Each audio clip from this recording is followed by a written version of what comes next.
تین چیزیں انسان کی مردانہ طاقت میں اضافہ کرتی ہے: ناشپاتی، چقندر اور خوبانی۔ تین چیزیں انسان کی مردانہ طاقت میں کمی لاتی ہیں: چائے، پکوڑے اور سموسے۔ تین چیزیں انسان کی جوانی کو واپس لے آتی ہیں: گڑ کھانا، زیتون پینا اور تخم بالنگا کھانا۔ تین چیزیں کھانے سے انسان کی بینائی بڑھنا شروع ہو جاتی ہے: لسوڑا، فالسا اور شہتوت۔ تین چیزیں کھانے سے انسان کی ذہانت بڑھنے لگتی ہے: بادام، جاپانی پھل اور امرود۔ تین چیزیں کھانے سے انسان کبھی بھی بوڑھا نہیں ہوتا ہے: سیاہ انگور، شکرکنڈی اور املی کا شربت۔ تین کام کرنے سے گھر میں رزق کے انبار لگ جاتے ہیں: جلدی جاگنا، روز نہانا، صفائی رکھنا۔ تین کام کرنے سے گھر میں غربت آنے لگتی ہے: رات کو صفائی کرنا، رات کو شیشہ دیکھنا، الٹا ہو کر سونا۔ یہ کام کرنے سے گھر میں جنات آتے ہیں: کچا گوشت چھت پر پھینکنا، بال کھول کر سونا، رات کی رانی کا پودا لگانا۔ تین کام کرو گے تو بہت جلدی کامیاب ہو جاؤ گے: اچھا اخلاق، سچ بولنا اور فضول خرچی سے بچنا۔ جس عورت کے ماتھے پر بال آئے ہوں تو سمجھو اس میں شہوت زیادہ ہے۔ جس عورت کا ماتھا چوڑا ہوتا ہے، ایسی عورت جماع کی بہت شوقین ہوتی ہے۔ ایسی عورت کو شادی کا بہت شوق ہوتا ہے جس کے دان چھوٹے ہوتے ہیں۔ جو عورت واش روم میں بہت کم وقت لگائے، ایسی عورت میں سست مزاجی پائی جاتی ہے۔ کام چور عورت کی بڑی نشانی ہے کہ کھڑے کھڑے سو جاتی ہے۔ ایسی عورت میں شہوت کی بہت گرمی ہوتی ہے جو بہت کم نہانے جاتی ہے۔ جس عورت میں بدبو آتی ہے، ایسی عورت میں زنا اور بدکاری پائی جاتی ہے۔ جو عورت ٹیڑھی چلتی ہے، ایسی عورت میں شہوت کی بہت ہی کمی ہوتی ہے۔ جو عورت تیز تیز چلتی ہے، ایسی عورت میں شہوت بہت زیادہ پائی جاتی ہے۔ جس مرد کی مونچھیں بڑی ہوتی ہیں، ایسے مرد کی مردانہ طاقت بہت کم ہوتی ہے۔ جس عورت کے پاؤں موٹے اور بھاری ہوتے ہیں، وہ بیٹے زیادہ جنم دیتی ہے۔ جس عورت کو سانس کی بیماری ہوتی ہے، ایسی عورت محنت کش پائی جاتی ہے۔ گھر میں بیٹھ کر جھاڑو دینے سے گھر میں رزق کشادہ اور رزق بڑھتا ہے۔ گھر میں کھڑے ہو کر جھاڑو دینے سے گھر میں رزق کی کمی اور غربت آتی ہے۔ بیٹھے بیٹھے ٹانگیں ہلانے سے گھر میں نحوست اور مصیبتیں آتی ہیں۔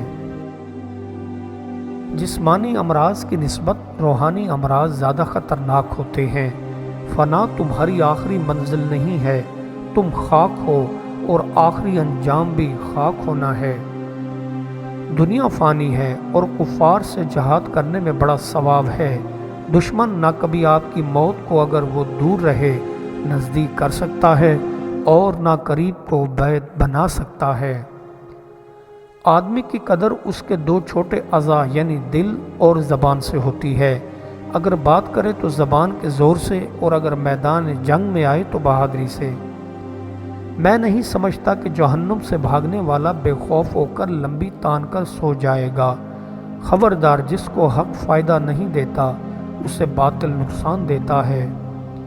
بڑے یقین والے کی نیکی ایک ذرہ دھوکے میں پڑے ہوں کی پہاڑوں جتنی عبادت سے افضل ہے۔ لوگوں کو تکلیف نہ دو جب تک وہ مکلف نہ ہوں۔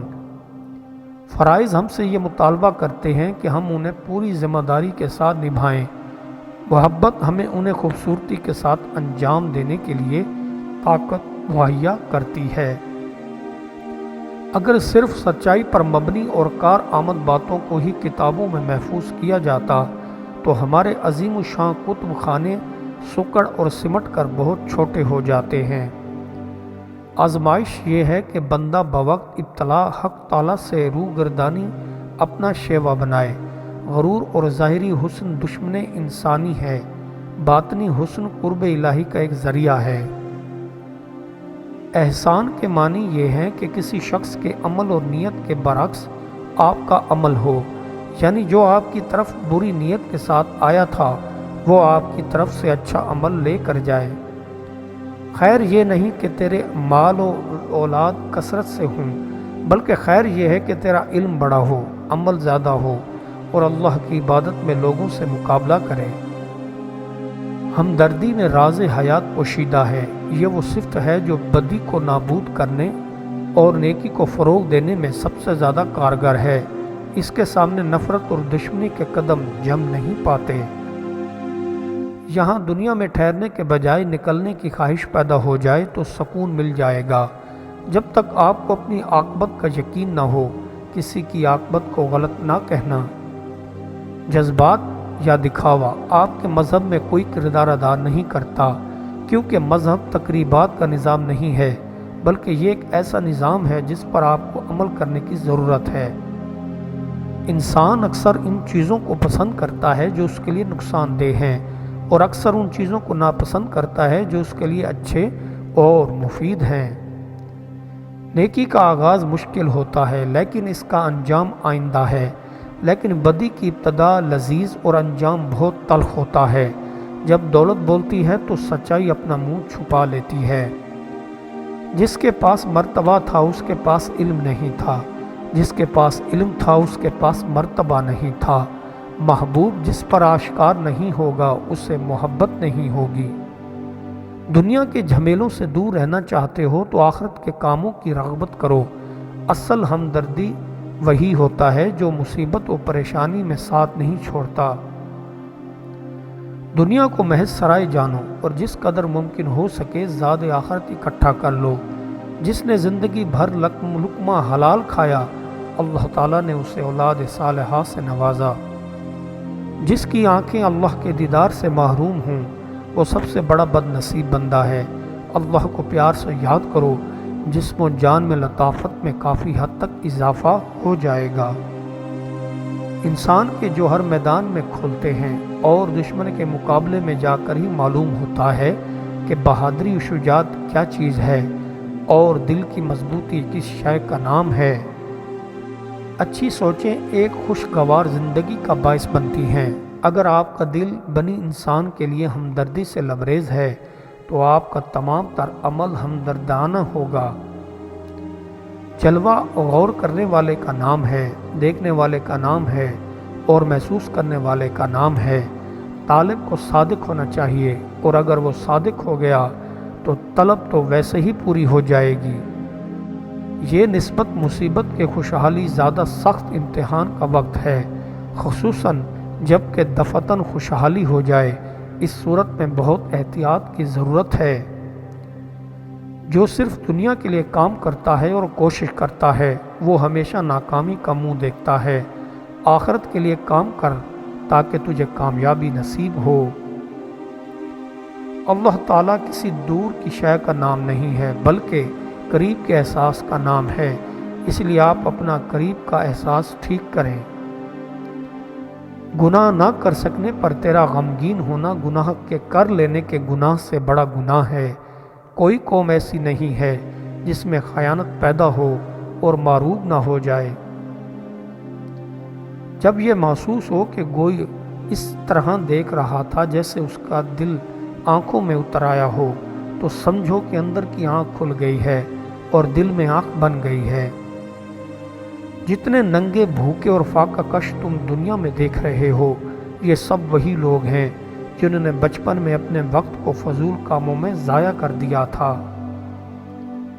تحقیق حمل کے طویل دنوں کی طرح ہوتی ہے اور کسی مسئلے کا حل ولادت کے دن کی طرح ہوتا ہے۔ کسی مسئلے کی تحقیق کرنا دراصل اس کو حل کرنا ہی ہوتا ہے۔ طاقت سے فتح حاصل تو کی جا سکتی ہے لیکن اس کی عمر تھوڑی ہوتی ہے۔ عورت تمام جانداروں میں سب سے زیادہ مظلوم اور قابل رحم ہستی ہے۔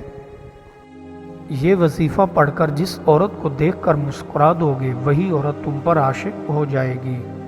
نیت صحیح ہو تو شوق اور فرض میں فرق نہیں ہوتا اور وہ ایک ہو جاتے ہیں۔ ہر نئی بستی سے پہلے وہاں ویرانی تھی اور ہر بستی کے بعد وہاں ویرانی ہوگی۔ کنول کی نازک شاخ سے ہاتھی کو باندھنا جا سکتا ہے، ہیرے کو سرسوں کے پھول کی پتی سے کاٹا جا سکتا ہے، لیکن بے وقوف مرد کو میٹھی باتوں سے منا لینا فضول اور لا حاصل ہے۔ قانون قدرت کی خلاف ورزی کے نتیجہ بد سے کوئی نہیں بچ سکتا، خواہ دانستہ ہو یا نادانستہ۔ بچہ آگ میں ہاتھ ڈالے گا تو جل جائے گا۔